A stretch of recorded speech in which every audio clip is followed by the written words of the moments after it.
Also today, new blockbuster allegations surfacing from a whistleblower that top-level Secret Service officials effectively squashed requests for extra security at the rally. Missouri Senator Josh Hawley made that claim today in a letter to acting Secret Service Director Ronald Rowe. He said a whistleblower claimed agency officials encouraged agents in charge of the trip not to request additional security assets, effectively denying those resources. For more on all of these developments, let's go to Michael Matranga, a former Secret Service agent. Michael, thank you so much for being here.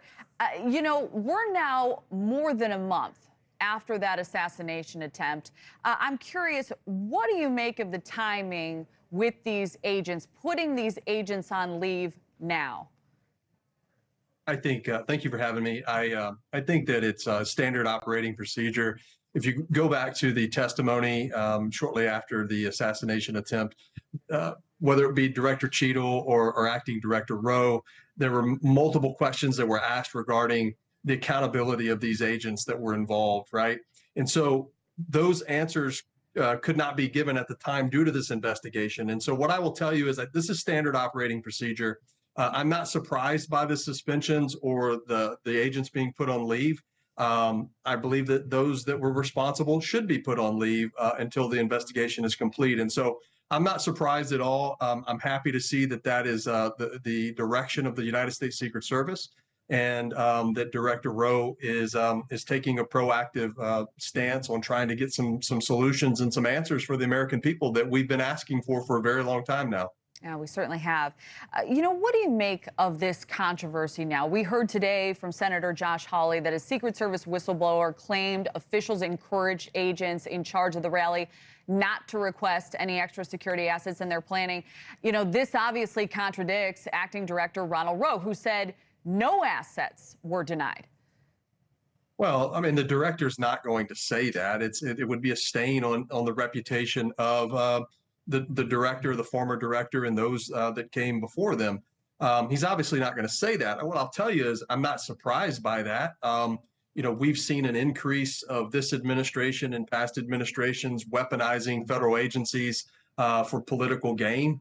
I'm not surprised. I will tell you that there were multiple times when I was on the job that we requested additional assets, and for whatever reasons, I believe at times there were some politics behind it that they were denied. And so, one of the things that I would tell you and I would ask you to look into, and you can do this on your own, outside of the suspension of these agents, what no one's talking about is that, in every agency in America, when you're involved in a crisis event, such as a shooting or an assassination attempt of a former president, those that are directly involved, meaning those men and women on this screen right now, more than likely, according to standard operating procedure, would be put on administrative leave pending an investigation and for them to seek some type of mental health treatment.